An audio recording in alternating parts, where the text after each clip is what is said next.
சப்ஸ்கிரைபர்ஸ்லாம் உங்ககிட்ட ஒரு சில கேள்வியெல்லாம் கேட்க சொல்லியிருக்காங்க. ஒவ்வொன்றா கேட்குறேன். கேள்வி என்னென்னா, அடுத்த தேர்தலில் உங்களுக்கு வாய்ப்பு கொடுக்கலன்னா, வேட்பாளர் நிற்க வாய்ப்பு கொடுக்கலன்னா கட்சியை விட்டு வெளியே போயிருவீங்களான்னு கேட்குறாங்க. இது கேட்கறதுக்கே சிரிப்பாக தான் இருக்குது. இப்போ கட்சியில் வேட்பாளராக ஒரு காலத்தில் நம்ம வருவோம்னு தெரிஞ்சு தான் கட்சிக்குள்ளே வந்தோமா? இல்லை. அப்படி பார்த்தா எத்தனையோ ஆயிரம் மக்கள் கட்சியில் இருக்காங்க. எல்லாருக்கும் அந்த வேட்பாளர் ஆகணுன்ற ஆசை தான் இருக்குமா? அந்த கேள்வியே எப்படி தான் கேட்குறாங்கன்னே தெரியல. நமக்கு தானாக வந்த வாய்ப்பு தான் இது. இந்த இடத்துல இன்னொன்று நான் என்ன பதிவு பண்ணுறேன்னா, நிறைய விமர்சனங்கள் வந்தது. நான் டாக்டர் படிச்சிருக்கேன், நான் இது காசு கொடுத்துருப்பாங்க, அதனால தான் வேட்பாளர் ஆக்கியிருக்காங்க, குறிப்பிட்ட சாதியில் இருக்காங்க, அதனால தான் இந்த வேட்பாளர் ஆக்கியிருக்காங்க. அதெல்லாம் ஒன்றுமே இல்லைங்க. இன்னமும் நான் சொல்கிறேன், இது உண்மை. நான் அடிப்படை உறுப்பினர் மட்டும்தான். நாம் தமிழர் கட்சியில் மருத்துவர் அபிநயான்றவங்க அடிப்படை உறுப்பினர் மட்டும்தான். ஒரு சின்ன பதவி கூட எனக்கு கிடையாது. அதுக்கு நான் ஆசைப்பட்டதும் கிடையாது. நீங்கள் என்னுடைய சமூக வலைதளங்களில் பார்த்துருப்பீங்க, ஒரே ஒரு புகைப்படம் அண்ணனோட இப்படி கை குலுக்கிற மாதிரி இருந்திருக்கும். அந்த புகைப்படத்தை கூட நான் ஒரு மனு கொடுத்தேன் அண்ணன்கிட்ட. ஆரம்ப காலகட்டத்தில் இந்த இடைத்தேர்தல், ஈரோடு இடைத்தேர்தலில் அவருக்கு பாதுகாப்பு சம்பந்தமாக எனக்கு மனசில் ஒன்று தோணுச்சு. அதனால் நான் ஒரு மனு கொடுக்கும்போது அவங்களாம் கூப்பிட்டு அதை ஆவணப்படுத்தணும், யார் இவங்க, நாளை பின்ன இந்த பொண்ணு யாராக இருக்கும் அப்படின்றத பார்க்கணுன்றதுக்காக ஒரு புகைப்படம் கூப்பிட்டு எடுத்தாங்க. அதுதான் என்னோட முதல் புகைப்படம், கடைசி புகைப்படம். இது வரைக்கும் ஒரு புகைப்படம் எடுக்க கூட நான் ஆசைப்பட்டதில்லை. ஏன்னா அண்ணனும் அதான் சொல்லுவார், என்னைக்கு நான் உன்னை கூப்பிட்டு ஒரு புகைப்படம் எடுத்துக்கலாமா தங்கச்சின்னு கூப்பிடுறனோ, வாடான்னு ஒரு தம்பியை கூப்பிட்டு எடுக்கிறனோ, அதுதான்டா உனக்கு பெருமை. அதை விட்டுட்டு செல்ஃபி எடுக்கிறது, புகைப்படம் எடுத்துக்கிறது இல்லை என்ன இருக்கு? அண்ணனை கஷ்டப்படுத்துறது தான் அது. அதனால அப்படி ஒரு கொள்கையோட இருக்கிற பொண்ணு நான். எங்கள் அப்பாவும் எனக்கு அதை தான் சொல்லி கொடுத்து வளர்த்துருக்காரு. இத்தனை ஆண்டு காலமாக கட்சியில் இருக்கிறேன். இதை தான் எனக்கு எங்கள் அப்பா சொல்லி கொடுத்தாரே தவிர, நாளை பின்ன தருமபுரியிலேருந்து யாராவது விழுப்புரத்தில் வேட்பாளராக நின்னாலும் முதல்ல போய் வேலை செய்யக்கூடிய பொண்ணா நானாக தான் இருப்பேன். அதனால் அப்படிப்பட்ட ஒரு எண்ணத்தோடு நான் கட்சிக்குள்ளேயும் வரலை. இது எதிர்பாராத ஒரு வாய்ப்பு தான். இந்த வாய்ப்பு நான் என்னால் முடிஞ்ச அளவுக்கு சிறப்பாக செஞ்சுட்டேன். நாளைக்கு இதே வாய்ப்பு வேறு யாருக்கு போனாலும் நான் அதையும் சிறப்பாக தான் எடுத்துப்பேன். நான் அதுக்கான வேலைகளும் செய்வேன். அதனால் ஒரு அடிப்படை உறுப்பினராக இருக்கக்கூடிய அபிநயா கடைசி வரைக்கும் எந்த பொறுப்பு பதவி வந்தாலும் அதே மாதிரி தான் இருப்பேன். அதே மனநிலையில் தான் நான் இருப்பேன். இப்போ மற்ற கட்சிகள்லாம் நீங்கள் பார்க்குறீங்க, எல்லாரும் எதுக்காக வேலை செய்கிறாங்க? காசுக்காக வேலை செய்வாங்க. நாளை பின்ன நமக்கு ஏதாவது ஒரு பொறுப்பு வந்துடாதா, பதவி வந்துடாதா அப்படின்றதுக்காக வேலை செய்வாங்க. இன்னைக்கு ஒரு கட்சி கொடியை நீங்கள் பிடிச்சிருப்பீங்க, நாளைக்கு கூட்டணி போயிட்டா வேற கட்சி கொடியை பிடிப்பீங்க. கட்சி என்ன சொல்லுதோ அந்த கொடியை பிடிச்சிட்டு ஆடுறவங்க தான் இந்த மாதிரி கேள்வி கேட்டிருப்பாங்கன்னு நினைக்கிறேன். அதெல்லாம் மற்ற கட்சிகள் கிட்ட போய் கேட்கணும். நமக்கு என்ன கொள்கை கோட்பாடுன்றத அண்ணன் தெளிவாக நம்ம கிட்ட வழி நடத்திக்கிட்டு வந்தாரு, பாடம் சொல்லி கொடுத்துட்டு வர்றாரு. அதனால அப்படிப்பட்ட ஒரு எண்ணம்லாம் மனசுல இல்லை. நீங்க தூக்கி எறிஞ்சாலுமே நம்ம கட்சியில, நாம் தமிழர் கட்சியிலிருந்து வெளியேற்றப்பட்ட சங்கம் அப்படின்றது ஒன்று அமைச்சு வருவாங்க. எல்லாமே 18 இருந்தாலும் சரி, எல்லா போதும் அப்படி எடுத்து போட்டுட்டாலுமே நான் அந்த மாதிரி ஒரு இதில் போயிடுவேனே தவிர, கட்சிக்கு எதிராக கட்சியை விட்டு போயிடுறது, போய் விமர்சிக்கிறது அப்படிலாம் கிடையாது. நாம் தமிழர் கட்சி முன்னெடுக்கும் அரசியல் பிடிச்சிருக்கான்னு கேட்குறாங்க. வேற எந்த அரசியல் உங்களுக்கு மனசுக்கு கவரும் நீங்க நினைக்கிறீங்க இந்த காலகட்டத்தில்? பிடிச்சிருக்கானா அது என்ன கேள்வி? பிடிச்சிருக்கிறதுன்றது ஒரு சின்ன வார்த்தை தான். அதை விட பெருசா இதுக்காக என்ன வேணாலும் பண்ணலாம்டா அப்படின்ற மாதிரி என்னோட காணொலியில் கூட நான் சொல்லியிருப்பேன். இந்த மாதிரிலாம் நீங்கள் பிரச்சனை பண்ணுறீங்க, இதையும் தாண்டி நான் மக்கள்கிட்ட உண்மையை கொண்டு போய் சேர்ப்பேன். அதுக்கு நடுவில் நீங்கள் என்ன பண்ணாலும் அதுக்கு விலையாக என் உயிரை கொடுக்கறது கூட நான் தயாராக இருக்கேன். அதுக்கு விலையாக எதுவாக இருந்தாலும் பரவாயில்லன்ற வார்த்தையை பயன்படுத்தியிருப்பேன். அப்போ அது காரணம் என்ன? அதுதான் உண்மை. அதனால பிடிச்சிருக்கான்றதை விட பெருசா சொல்லணும்னா இதுக்காக நான் என்ன வேணாலும் பண்ணுவேன். ஏன்னா இதை விட பெரிய ஒரு விழிப்புணர்வு கொடுக்கக்கூடிய கட்சி, ஒரு உலக அரசியல் பேசக்கூடிய கட்சி எனக்கு தெரிஞ்சு தமிழ்நாட்டில் இல்லை, இந்தியாவில் இல்லை, உலகத்திலே இல்லைன்றதை தான் நான் பார்க்குறேன். நாம் தமிழர் கட்சியின் பலம் மற்றும் பலவீனமாக நீங்கள் கருதுவை என்னன்னு கேட்டிருக்காங்க தேர்தல் சமயத்தில். நாம் தமிழ் கட்சியோட பலம்னா நம்ம கட்சியில் எல்லாருமே தலைவர் தொண்டர் அப்படின்ற வேலையே கிடையாது. இது பர்சனலாக நான் போயிட்டு தருமபுரியில் வேட்பாளராக நின்று இத்தனை நாட்கள் பயணித்து வந்ததுக்கப்புறம் நான் பார்த்தது என்னென்னா, ரொம்ப அரவணைப்போட ஒரு தங்கச்சியை போல என்னை பார்த்துக்கிட்டாங்க. இதே போல தான் கட்சியில் இருக்கிற எல்லா செயல்பாடுகள்லையும் அவங்க ஈடுபாடோட பயணிக்கிறாங்க. அதனால இது ஒரு குடும்பமாக செயல்படுது நாம் தமிழர் கட்சி. உறவுகளாக இருக்கிறோம். ஒரு அவங்க வீட்டு விசேஷம்னா எப்படி கையில் எடுத்து செய்வாங்களோ அது போல தான் பண்ணுறாங்க. இது ஒரு பெரிய பலம். இந்த மாதிரி வேற எந்த கட்சிக்கும் யாருமே இல்லை. அடித்து சொல்லுவோம், காசு கொடுக்குறியா நான் வேலை செய்வேன், காசு கொடுக்கலையா நான் செய்ய மாட்டேன், அவ்வளோதான், அவங்களோட விஷயம் முடிஞ்சு போச்சு. ஆனால் காலையில் காலையில் 5 மணிக்கு எந்திரிக்கிறது, என்னை கொண்டு எழுப்பி விட்டு வாங்கக்கா இத்தனை மணிக்கு இங்கேக்கான்னு சொல்கிறது, இதெல்லாம் எந்த கட்சியிலையும் இருக்காது. இதை விட பெரிய என்ன பலம் வேணும் சொல்லுங்கள்? காசு இல்லாமல் வேலை செய்கிறான், காசு இல்லாமல் ஓட்டு போடுறான். அது மாதிரி ஒரு ட்ரெண்டையும் மாற்றிட்டு வரோம் நம்ம. இந்த அரசியல் வரலாற்றிலேயே ஒரு ட்ரெண்டை மாற்றி செட் பண்ணுறது அண்ணன் செந்தமிழன் சீமான் தான். அதுதான் அவரோட பெரிய பலமாக நான் நினைக்கிறேன். பலவீனம் என்னன்னு பார்த்தீங்கன்னா நிதி தான்.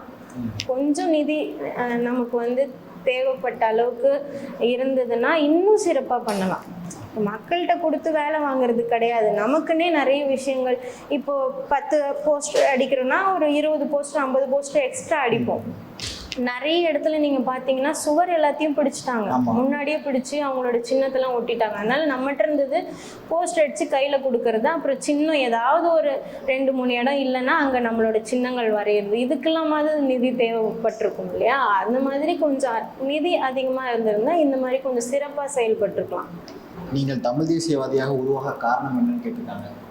ஏன்னா நம்மளை சுற்றி இருக்கிற மாநிலங்களை நான் பார்க்குறேன். அந்தந்த மாநிலத்தில் அந்தந்த மொழியை பேசக்கூடிய அந்த மண்ணை சார்ந்தவர் ஆண்டு கொண்டிருக்கிறார். ஆனால் தமிழகத்தில் மட்டும்தான் பிற மாநிலத்திலிருந்து அகதிகளாக வந்தவங்களோ பிழைக்க வந்தவங்களோ வந்து ஒரு முதலமைச்சர்ன்ற பதவியை அனுபவிச்சுக்கிட்டு நம்மளை வந்து ஒரு அடிமைப்படுத்திக்கிட்டு இருக்காங்கன்றது எனக்கு புரிய வருது.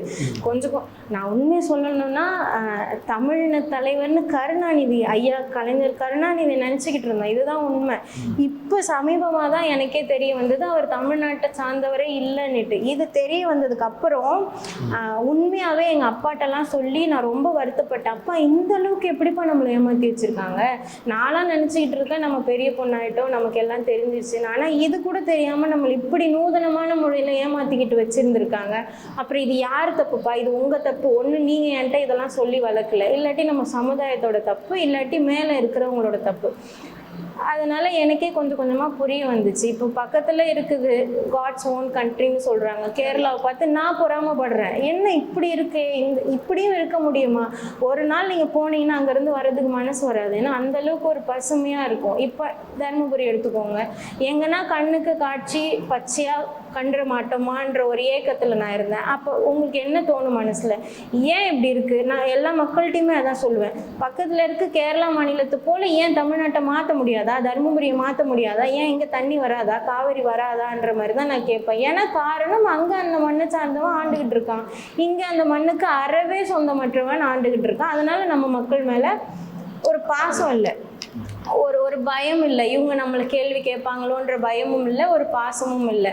நம்ம தமிழ்நாட்டுக்கு தேவையான ஒரே அரசியல் அது தமிழ் தேசிய அரசியல் தான். தமிழ்நாட்டு மக்களுக்கு தேவையான கலை, இலக்கிய, பண்பாடு, வரலாறு, விவசாயம், தமிழ் மொழி, தமிழ் மீட்சி, இதெல்லாம் பற்றி பேசக்கூடிய கட்சி, தமிழ் தேசியத்தை பற்றி பேசக்கூடிய கட்சி அது நாம் தமிழ் கட்சி தான். அப்போ இதை தவிர்த்து நீங்கள் எதில் போவீங்க? யாராக இருந்தாலுமே நான் சொல்கிறேன், நியூட்ரலாக ஒரு புள்ளையை நீங்கள் வளர்க்குறீங்கன்னு வச்சுக்கோங்க. சின்ன வயசுலேருந்தே இந்த சாதியை சொல்லி வளர்க்காதீங்க. மற்ற இவங்க தான் நமக்கு ஐகான் அந்த மாதிரிலாம் சொல்லி வளர்க்காதீங்க. உங்கள் பசங்க நீங்கள் விட்டு தான் பாருங்களேன், அவன் தானே அண்ணன் பின்னாடி வரானா இல்லையான்னு மட்டும் நீங்கள் பாருங்கள். அதனால் அப்படி வந்த பொண்ணு தான் நான். இதுக்கு யாரும் வந்து பெரிய எக்ஸ்பிளனேஷன்லாம் தேவையில்லை. இதுதான் உண்மை, இதுதான் நிதர்சன உண்மை இந்த காலகட்டத்தில். அதனால தமிழ் தேசியத்தை நோக்கி தான் நம்ம வந்து போய் ஆகணும், வேற வழி இல்லை. நாம் தமிழர் கட்சியில் எத்தனை வருஷமாக பயணிக்கிறீங்கன்னு கேட்குறாங்க. அப்புறம் வந்து பாமக களத்தில் பாமகவை எதிர்த்து பரப்புரை மேற்கொண்டது எவ்வளோ சவாலாக இருந்தது, ஏதாவது இடையூறுகளை சந்தித்தீர்களான்னு கேட்குறாங்க. 4-5 ஆண்டுகளாகவே பயணிக்கிறேன். ஆனால் களப்பணிகளில் வந்து நான் செயல்படக்கூடிய வாய்ப்பு எனக்கு கிடைக்கல. ஏன்னா நான் படிச்சுக்கிட்டு இருந்தேன். 2020 நான் பாஸ் அவுட் ஆகி வந்தேன் யூஜியில். அதுக்கப்புறம் உடனே 2020 எனக்கு வந்து ஆல் இண்டியா கோட்டாவில் பிஜி படிக்க வாய்ப்பு கிடைச்சதால அண்ணனை வந்து பின்தொடர்ந்துட்டு அவர் சொல்கிற கருத்துக்களை மட்டும் நான் கேட்டுக்கிட்டு ஏதாவது லீவுக்கு வந்தால் நம்ம கட்சிக்காக ஏதாவது வேலை செய்ய அந்த மாதிரி தான் இருந்தேன். கடைசி ஓராண்டுகள் தான் எனக்கு நல்ல ஒரு வாய்ப்பு கிடைச்சிது கட்சியில் பயணிக்கிறது. அதனால் முதல்ல இந்த ஈரோடு இடைத்தேர்தல் அதுலேருந்து தான் எனக்கு மிகப்பெரிய ஒரு ஆர்வம் வந்துச்சு. கட்சியில் நம்ம வந்து செஞ்சே ஆகணும், இது அதுக்கான நேரம் இதுன்றது எனக்கு உணர்ந்த காலம் அந்த காலம் தான். ஏன்னா ஈரோடு இடைத்தேர்தலில் மேலே மாடியில் நின்று கல்லெறிஞ்சாங்க ஒரு சம்பவம் எல்லாருக்குமே தெரிஞ்சிருக்கும். நான் வந்து அந்த சம்பவம் நடக்கிறதுக்கு 2 நாள் கழித்து நான் ஈரோடு இடைத்தேர்தல் போய் பார்த்துட்டு அங்கே பணி செய்யலாம் அப்படின்ற ஒரு ஐடியாவில் இருந்தேன். ஆனால் அந்த விஷயம் நடந்து நியூஸ்லலாம் போட்டதுக்கு அடுத்த நாளே கிளம்பி போயிட்டேன். அன்றைக்கே முடிவு பண்ணிட்டேன், 2 நாள் கழிச்சுலாம் வேணாம், நாளைக்கே போயிடலான்ற மாதிரி முடிவு பண்ணி நான் போனேன். அப்போ என் வீட்லேயே வந்து சொன்னாங்க, எல்லாம் இந்த மாதிரி பிரச்சனை நடந்தால் அங்கேருந்து இங்கே வருவாங்கம்மா, நீ நம்ம இங்கேருந்து அங்கே போகிற அப்படின்ற மாதிரி கேட்டாங்க. இல்லைம்மா, நம்ம போகலன்னா வேறு யார் போவா? இந்த மாதிரி ஒரு விஷயமும் அவங்க பண்ணுறது வாலண்டரியாக நம்மளை வந்து உசுப்பேத்தி விடுறாங்க. இன்னும் கொஞ்சம் வந்து நீ வீரியமாக செயல்படுன்ற மாதிரி அவங்களே நம்மளை வளர்த்து விடுறதா தான் நான் பார்க்குறேன். இதே போல் தான் அதுவும் நடந்தது. அதனால் உடனே அங்கே போயிட்டு அந்த இடத்துல தான் அண்ணனுக்கு வந்து நான் மனு கொடுத்தேன், அவரோட பாதுகாப்பு சம்பந்தமாக. அதிலிருந்து தீவிரமாக நான் கட்சியில் வந்து எங்கே எந்த நிகழ்வு நடந்தாலும் போய் கலந்துக்கிறது, மேடை பேச்சுகள்லாம் ஆர்வமாக நான் பேச ஆரம்பிச்சது. அதனால் இது 1.5 ஆண்டு காலமாக நான் வந்து களப்பணியில் இருக்கேன். 4-5 ஆண்டு காலமாக கட்சியில் இருக்கேன். சாதி கட்டமைப்பு உள்ள பகுதியில் சாதி மனப்பான்மை எப்படி வென்றீங்கன்னு கேட்குறாங்க. சாதி கடந்துனா அதை புரிய வச்சோம் மக்கள்கிட்ட, வந்து எளிய மொழியில் நாங்கள் போய் கடத்தணும். இதுதாங்க நிதர்சன உண்மை. இப்போ நாங்கள் ஒரு குறிப்பிட்ட சமுதாயத்தில் இப்போ ஒரு அம்பேத்கர் சிலைக்கு நாங்கள் போய் மாலை போட்டுட்டு வரோம். அதே ஒரு இடத்துல ஒரு பெரிய கட்சி பிஜேபியோட கூட்டணியில் இருக்கோம், நாங்களும் ஒரு தேசிய கட்சிக்கு நிகராக இருக்கிறோம்னு சொல்லக்கூடிய கட்சி வராதே. ஏன் வர மாட்டீங்க? ஏன் நாங்கள் காமராஜர் சிலைக்கும் நாங்கள் மாலை போடுறோம், நாங்கள் போய் அம்பேத்கர் சிலைக்கும் மாலை போடுறோம், நாங்கள் எல்லா தலைவர்கிட்டையும் நாங்கள் போய் வணக்கம் செலுத்துகிறோம், மரியாதை செலுத்துகிறோம். ஆனால் நீங்கள் ஏன் அந்த குறிப்பிட்ட சமுதாயத்துக்கு அவங்க வசிக்கக்கூடிய இடத்துக்கு வர மாட்டீங்க, ஏரியாவுக்கு வர மாட்டீங்க, அந்த தலைவர்களுக்கு வந்து மாலை செலுத்த மாட்டீங்க, மரியாதை செலுத்த மாட்டீங்க? இதுவே ஒரு மிகப்பெரிய வேறுபாடு தானே. இதில் நாங்கள் சொல்லி தான் புரிய வைக்கணுன்ற அளவுக்கு மக்களும் வந்து முட்டாள் கிடையாது. அவங்களுக்கே புரியுது, இவங்கன்னா இவங்க இங்கே தான்ப்பா போவாங்க, இவங்கன்னா எல்லா இடத்துக்கும் வருவாங்கன்ற மாதிரி தான் நம்ம கட்சியை பார்க்குறாங்க. நிறைய இடத்துல வந்து ஆதித்தமிழர் குடியிருப்புலாம் நாங்கள் போய் பேசினப்ப நல்ல வரவேற்பு இருந்துச்சு. அவங்களுக்கு புரியுது நம்மளை வச்சு ஒரு வியாபாரம் பண்ணுற ஒரு சூழ்நிலையில் மற்ற கட்சிகளுக்கு நடுவில் இவங்க எவ்வளோ அடித்தாலும் தாங்குறாங்க. என்ன தான் நம்ம புறக்கணித்தாலும் சரி, என்ன அசிங்கப்படுத்தினாலும் சரி, இவங்க திரும்ப வந்து நிற்கிறாங்கடா, திரும்ப வந்து நம்மகிட்ட பேசுகிறாங்க. சில பேர்லாம் சொல்லுவாங்கம்மா, வெயிலில் நின்றுட்டுருக்க, இதை குடிச்சிக்கோ, இல்லாட்டி அவங்க துண்டை எடுத்து கொடுக்கறது. அந்த மாதிரி நம்ம வந்து மாறிட்டோம். நம்ம வந்து அனைத்து சமுதாயத்திற்குமான மக்கள், நம்ம தமிழ் மக்கள்ன்ற உணர்வு அவங்கக்கிட்ட நாங்கள் வந்து முடிஞ்ச அளவுக்கு கொண்டு போய் சேர்த்துட்டோம். அதனால் மற்ற கட்சிகளை பார்க்குற மாதிரி எங்கள் கட்சியை பார்க்கல. அந்த சாதி மத வேறுபாடு நம்ம கட்சியிலையும் இல்லைன்றதையும் அவங்க புரிஞ்சுக்கிட்டாங்க. இந்த கட்சிகளுக்கு நடுவில் அது இருக்குன்றதையும் இது மூலயமா வந்து அவங்களே புரிஞ்சுக்கிட்டாங்க, தெரிஞ்சுக்கிட்டாங்க. அண்ணன் சீமானோட எந்த கருத்துக்களால் நீ ஈர்க்கப்பட்டீங்கன்னு கேட்டிருக்காங்க. இப்போ அண்ணனோட கருத்துக்கள் வந்து எல்லா கருத்துமே ஆக சிறந்த கருத்துக்கள் தான். இது வந்து கொஞ்சம் மாற்றி அண்ணன் பேசியிருக்கலாமே, இது வேற மாதிரி அண்ணன் வந்து கொண்டு போயிருக்கலான்ற மாதிரி நம்மளால யோசிக்க முடியாது. ஏன்னா அவர் வந்து ஒரு அரசியல் ஆசான். அவர் ஒரு விஷயம் பேசுறாருன்னா கூட அதுக்கு பின்னாடி 1000 விடைகள் அவருக்கு தெரிஞ்சிருக்கும், இல்லை 1000 விஷயங்கள் அதுக்கு பின்னாடி இருக்குன்றதால தான் அவர் பேசுகிறாரு. அதனால் அவர் பேசுகிற ஒவ்வொரு கருத்துமே எனக்கு வந்து ரொம்ப பிடிக்கும்.